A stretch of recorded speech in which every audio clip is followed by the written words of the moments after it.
Please pray with me. Good and gracious God, open our hearts and our minds to hear whatever message it is we need to hear this day. We give thanks, O God, that you are our rock and our redeemer. Amen.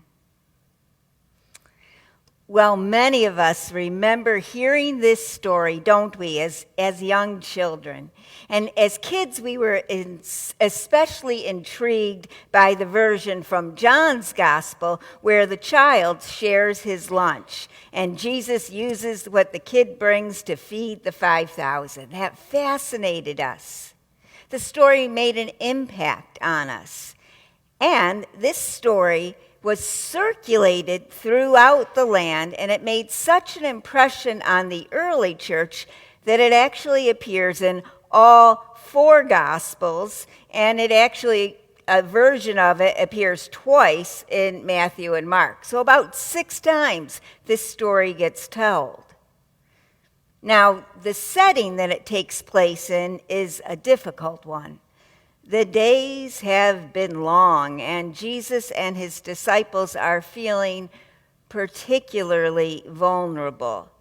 They've just learned about the brutal murder of John the Baptist, and no doubt they were concerned about their own safety. They were brokenhearted with grief, and they were just plain exhausted.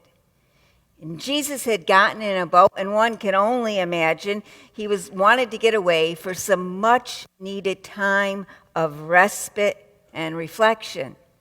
After all, his cousin has just been killed, and Jesus knew that his own future was at risk. Now, the people weren't about to just let Jesus slip away that easily. Oh, no. The public could not get enough of him. They craved his words, his touch, his very presence. And they came from long distances across really rough terrain into a pretty much deserted area just to be near him. Now, the disciples, they must have been really weary, exhausted. And they're confused as the plan begins to change. Because Jesus wasn't retreating. No, instead he was interacting with the people, teaching and healing as he moved through the crowd. And with each passing hour, guess what happens? The crowd grows bigger. Now the disciples weren't sure what was going on, but they're aware that this huge mob is going to get hungry. And they don't see any readily available source of food.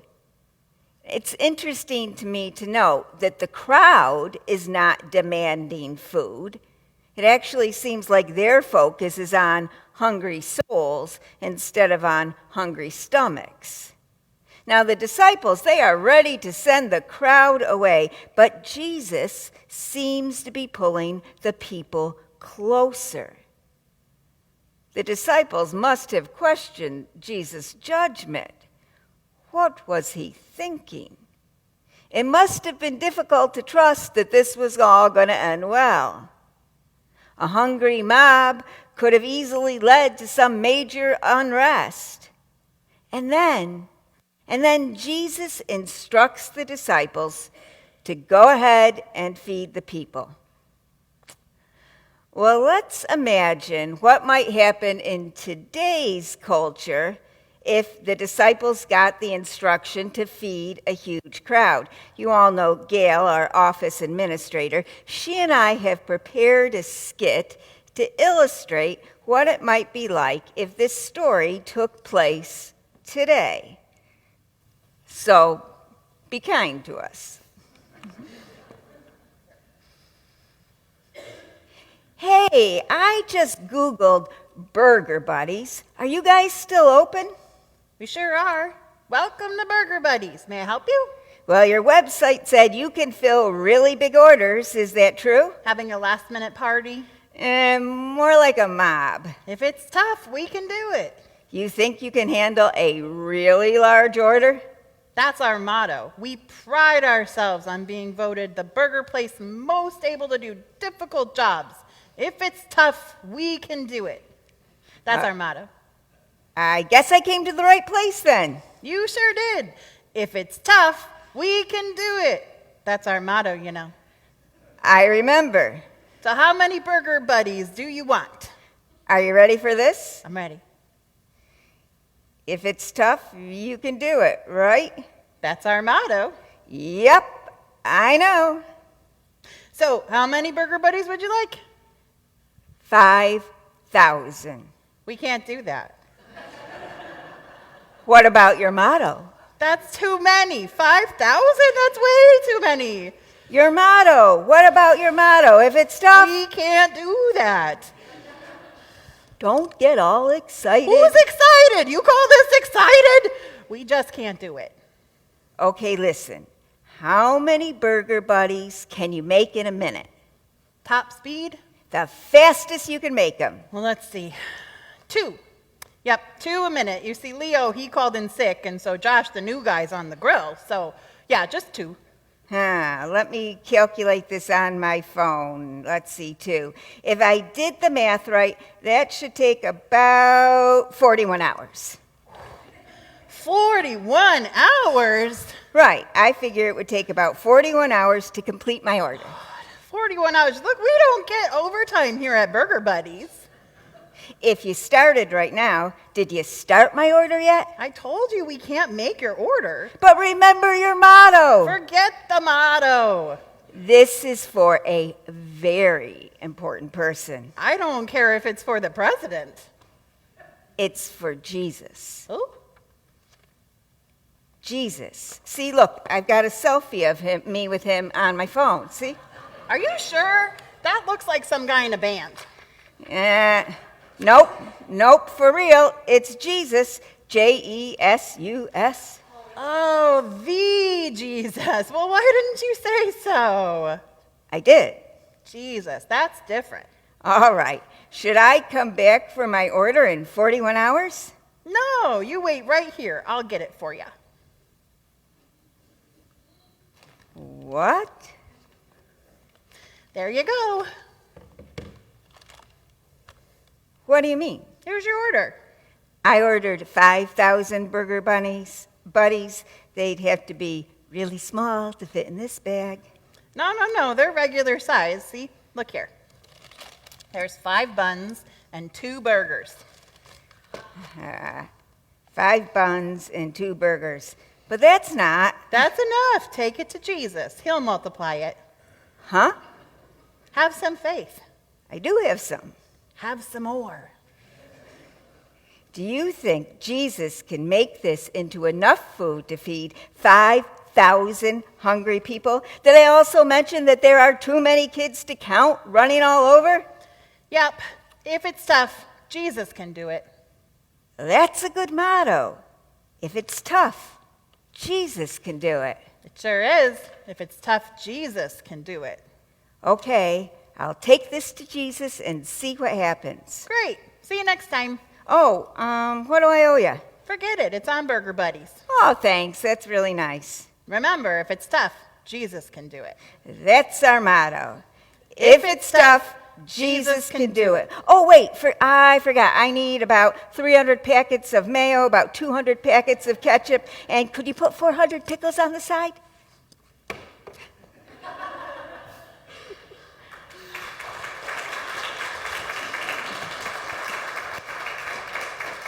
There you go. Well, that was a humorous look at what a modern-day disciple might have been feeling. Remember the motto, if it's tough, Jesus can do it. How often have you longed to hear those words, Jesus can do it?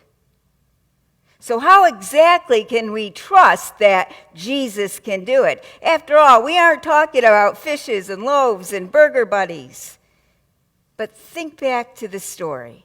From the very moment Jesus began to interact with the people, he saw their needs and he was deeply moved.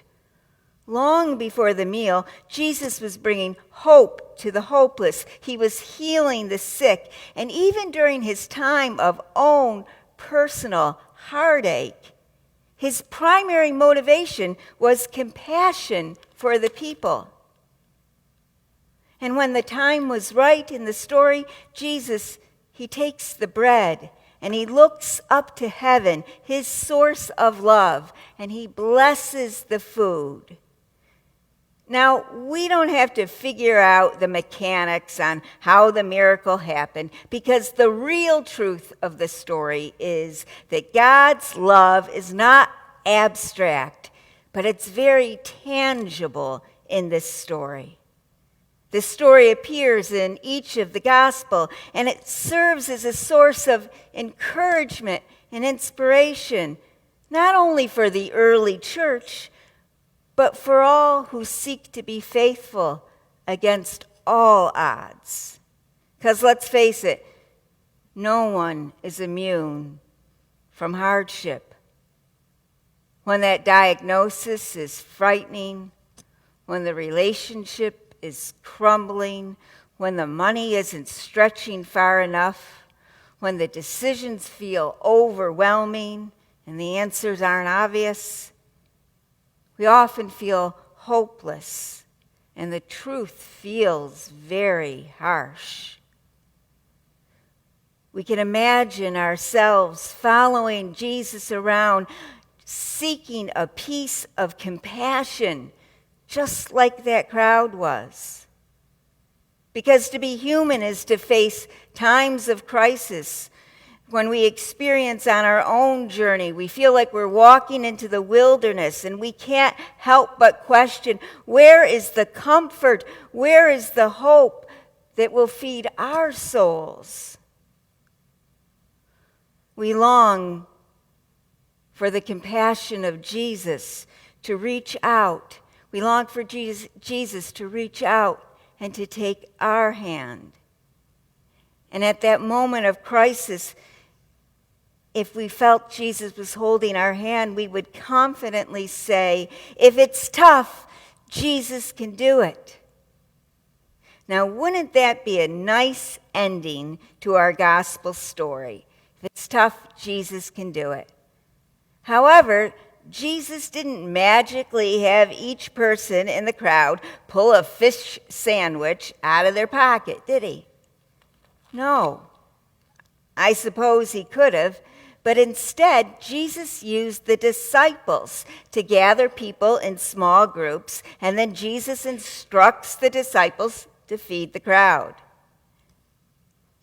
They must have felt powerless. The need was so great, and the resources were so few. 2 fish and 5 loaves of bread? That's pretty meager rations, isn't it? At the meal, Jesus instructs the disciples to actively participate in God's compassion. Actively participate in God's compassion. I imagine on that day the disciples had to move way out of their comfort zone.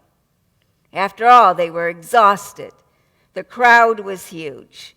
They had no previous knowledge or explanation about how exactly Jesus was going to use them to feed everyone. The people in the crowd, they also were outside of their comfort zone. They had left their homes to follow a prophet into the wilderness. Some of them were probably worried about how they were going to return home safely. To be human is to find yourself in situations where you can't always know what the outcome is going to be. In the story, the blessing for each one of them was found outside their comfort zone. And the same is true for us. The blessing is often outside our comfort zone. When the alcoholic is able to walk into an AA meeting, the blessing is there. When the family allows hospice to provide comfort care, there's a sense of blessing. On a happier note, when parents sign the adoption papers, a blessing is present. Or when a child is ready to ride without training wheels, they experience a new blessing. When a young person speaks out for the rights of others, a blessing is discovered. Each of us holds our own list of when we've been empowered by God to embrace wholeness in our own lives and to then share it with others. The promise of the story of the 5,000 is not a promise of the absence of pain or struggle, because let's face it, Jesus knew pain. But the promise is that God will be with us on our journey. God will be with us on our journey. The disciples and the crowds, they were in for a surprise that night, weren't they? As they witnessed the miraculous power of God's love.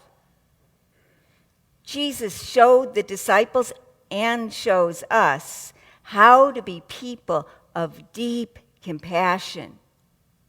Jesus might have chosen a different motto than the one for our skit. Instead, Jesus might have said, "Life is tough, and together we will do it, because I have filled you with God's love, and I have filled you with compassion." Perhaps the reason why this story has resonated with so many people for so long is because each of us needs to be reminded that we are not alone, that God is with us. God is with us when we need it most. And that when we step out in faith, we will know God's blessing. When we step out in faith, we will know God's blessing. So remember, if it's tough, Jesus can do it. Let it be so. Amen.